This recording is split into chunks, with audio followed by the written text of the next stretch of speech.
송영길 전 대표는 방금 말씀 주신 대로 검찰 수사에 대해서 불만은 표시하면서 강도 높게 비판은 했는데 의혹의 핵심, 그러니까 돈봉투 살포를 알고 있었느냐 이 부분에 대해서는 분명하게 답을 하지 않았습니다. 모르는 상황이 있을 수도 있다.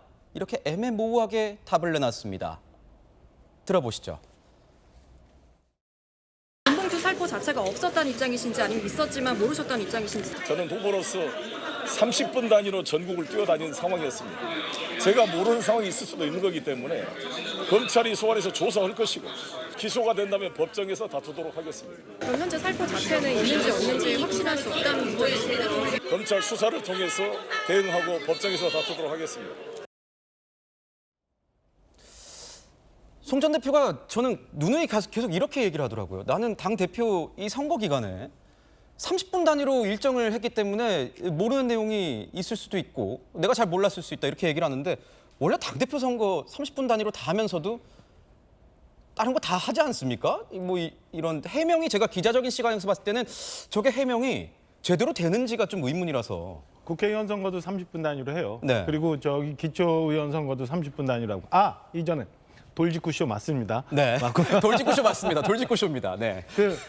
30분 단위로 움직여서 도저히 알 수가 없다는 건 말이 안 되는 소리예요. 지금 정치적 선거를 하는 데 있어 제일 중요한 게 회계 투명성의 문제잖아요. 저건 조금만 잘못돼도 삐끗해도 다 당선 무효가 되는 거고 향후 5년, 10년간 출마를 못하는 그런 상황까지도 오는 거거든요. 네. 근데 본인이 했던 본인은 아니지만 아무튼 송영길 전 대표가 했다는 녹취가 이런저런 거에 나와 있는데도 불구하고 30분 단위로 해서 모르겠다라고 하는 거는 좀 전에 우리 김영주 의원님 말씀 주신 것처럼 진실에 대한 싸움이 아니라 이거를 정치적으로 풀어가 보자고 지금 하는 거예요. 어제도 보면은 애초에 파리에서 있었던 기자회견과는 내용이 달라지게 굉장히 험해졌어요. 표현이. 보면 인격도 나오고 인권도 나오고 인생털이 수사도 나오고 말이 안 되는 얘기를 막 하거든요. 그리고 팩트에 들어가서 그건 내가 모른다. 이렇게 되는 거예요. 그러니까 진실과의 싸움, 검찰 수사에 임하는 게 아니라 정치적으로 이 텀을 어떻게 넘어가 보자 하는 그런 전형적인 구태적인 정치인 스타일의 수사 대응 방식이라고밖에 평할 수 없고요. 여기서 더더욱 나쁜 거는 저는 이 건에 대해서 민주당 내부에서도 굉장히 부글부글 한다고 들었어요. 네. 그러면 비록 탈당은 했지만 그냥 무늬만 탈당이잖아요. 나중에 또 한번 또 복당할 거고 지난 한 20년 동안 정치해오면서 민주당적 갖고 있었던 거고 민주당 이꼴 송영길이 되는 거 분명한 거잖아요. 네. 그러니까 당의 부담은 어찌게 됐든 간에 나만 살자라는 생각이 저기 있었던 것 같아요. 그러니까 당의 부담을 안 주고 내가 정말 저기 본인이 얘기하는 것처럼 나를 구속시켜라. 주변 사람 괴롭히지 말고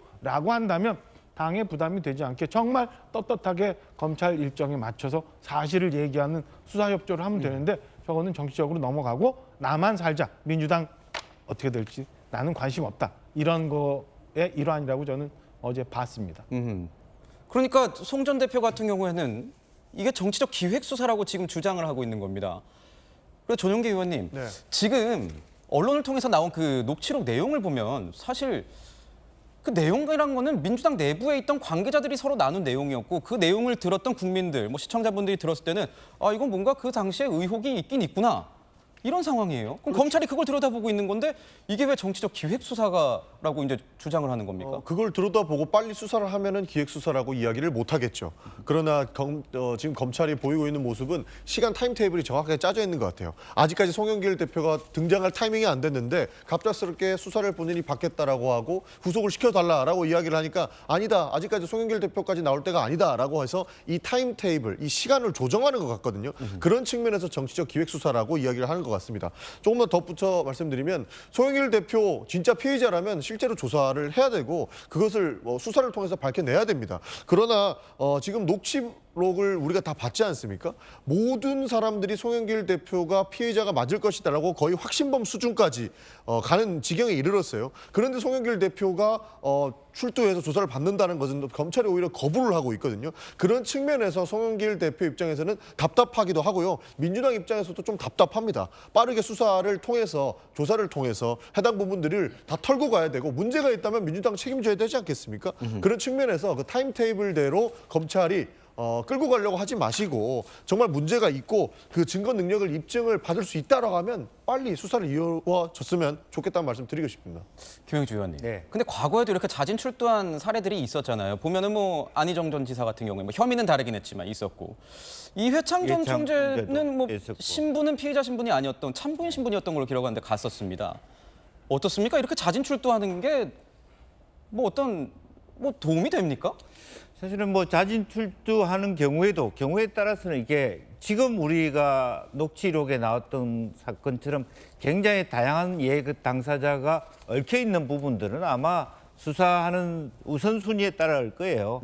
그렇지 않고 안희정 지사나 이해찬 전 총재 같은 경우는 굉장히 비교적 단순한 경우에는 그게 도움이 될 수도 있죠. 자기가 일정 정도 먼저 시인할 게 있고 그럼 검찰이 들을 만한 수사 진행에 차질이 되지 않고 오히려 속도를 낼 수 있다면. 근데 지금은 예를 들면 이상만 의원이나 윤관석 의원의 조사도 이루어지지 않은 상태에서 먼저 조사를 받는다는 것은 조금 빨리 해준다 하더라도 너무 지나치는. 결과적으로는 이번 사건의 경우는 여러 가지 별건 수사들도 있어요, 사실은. 그런데 지금 보니까 이승만 의원의 경우는 인천시 개발 프로젝트 다른 사건으로 가고 있다. 인지 사건으로 가고 있기 때문에 그런 면에서 이게 뭐가 더 터지고 더 확장될지 모르는 그야말로 기획이 필요한 그런 수사인데 그런 의미에서 이번의 경우에는 너무 처음부터 자기 의지만을 가지고 이 수사에 임하는 거 아니냐. 혹은 그러다 보니까 오히려 지금 송영길 전 대표가 검찰이 어디까지 들여다보는지를 확인하고 싶어서 좀 안달 아닌가. 아하. 그런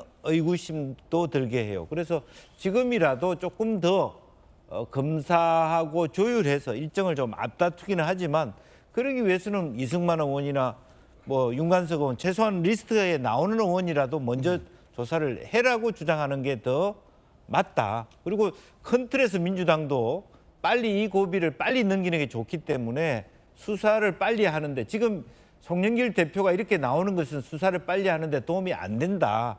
그런 게 제 생각입니다. 그러니까 수사에도 1, 2, 3, 4가 있는 거고 프로토콜이 다 있는 거 아니겠습니까? 바로 종착역으로 갈 수 없죠. 서울에서 부산 갈 때 뭐 천안도 들리고 대전도 들렸다가 대구도 갔다가 이제 가는 건데 왜 그걸 하지 않고 본인이 직접 왔느냐? 이런 부분도 굉장히 의문이 들었고 정혁진 변호사님 저는 좀 궁금한 게 이런 겁니다. 피의자 신분이에요. 검찰이 수사를 합니다. 네네. 그런데 이런 얘기를 하더라고요. 지금 반부패 수사 2부에서 하고 있는데 공안으로 바꿔라. 공안으로 바꿔라. 저 이 얘기가 예전에 들었던 얘기 한동훈 장관과 김남국 의원이 얘기했던 그 대정부 질문에서 검사 배척, 검사 회피 뭐 이런 내용과도 좀 결이 닿아 있는 것 같아요. 이건 어떻게 저희가 봐야 됩니까? 글쎄요, 뭐 이렇게 바꾸려면 중앙지검장이어야 하는데 뭐 전직 당대표라고 해가지고 중앙지검장은 아니겠죠. 어쨌든 제가 봤을 때 어제 저 모습 보니까 당당해 보이기는 했어요. 그냥 무소의 뿔 같았어요. 왜냐하면 무소의 뿔처럼 자기가 혼자서 구속되겠다라고 그렇게 이야기를 했잖아요. 그런데 이제 곰곰이 생각을 해보니까 송영길 대표의 말은 앞뒤가 안 맞아요. 첫 번째로 할 말이 있으면 진술서 내라고 그랬잖아요. 그런데 무턱대고 와가지고 내라는 진술서는 안 내고 준비해 놓은 성명서를 갖다 읽었단 말이에요. 이것도 사실 좀 말이 안 되고 이런 식으로 일 안 하거든요. 그러니까 두 번째는 그 진술서 내용이 이제 인터넷에 떠 있길래 제가 꼼꼼히 쭉 봤더니 핵심은 뭐냐면은 자신에 대한 수사는 정치적 기획 수사다라고 했어요. 그런데 이상한 게 이재명 대표가 며칠 전에 사과했잖아요. 그렇다라고 하면은 검찰이 전직 대표에 대해서 기획 수사를 하고 앉아 있는데 현직 대표가 사과를 한 거잖아요. 그 다음에 더 나아가서 그 검찰 보고 수사라고 그랬잖아요. 이재명 대표가. 그 이야기는 민주당은 전직 자신의 대표에 대해서 검찰 수사를 청구하고 있는 건가? 그것도 말이 안 되잖아요. 그다음 세 번째로는 본인을 구속하라고 그렇게 말씀을 갖다가 하셨는데 구속하려고 그러면 구속 사유가 필요하잖아요. 검찰이 너 구속 그러면 구속이 됩니까? 광화문에서 내가 나 구속시켜주세요 그러면 검찰이 너 구속해 그럼 그냥 구속이 됩니까?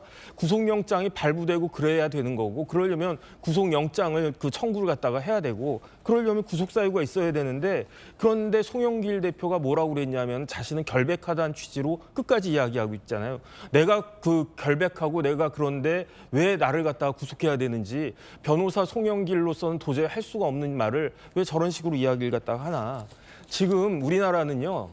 대리운전도 앞뒤가 똑같아요. 그런데 저렇게 앞뒤가 맞지 않는 말을 갖다가 하면서 지금 어떻게 본인과 그다음에 자신이 몸담았던 그 민주당에 대한 난관을 어떻게 극복하려고 하는지 제가 봤을 때 좀 답답하다는 생각이 듭니다. 거기서 대리 기사가 나올 줄이야. 검찰 측에서는 이런 반응을 보이는 겁니다. 조금 전에도 보셨겠지만 구속 요청하면서 구체적으로 무엇을 잘못했는지 이 내용조차 없다. 앞뒤가 안 맞는다. 수사 절차를 원색적으로 비난하는 건 부적절하다. 주거지와 먹고 사는 문제 연구소 이렇게 압수수색을 한 거는 법원에서 영장을 받아서 압수수색 영장을 받아서 적법하게 지금 수사를 하고 있는 상황인데 왜 이렇게 비판하고 지적을 하는지 모르겠다. 검찰은 이런 반응을 보이고 있습니다.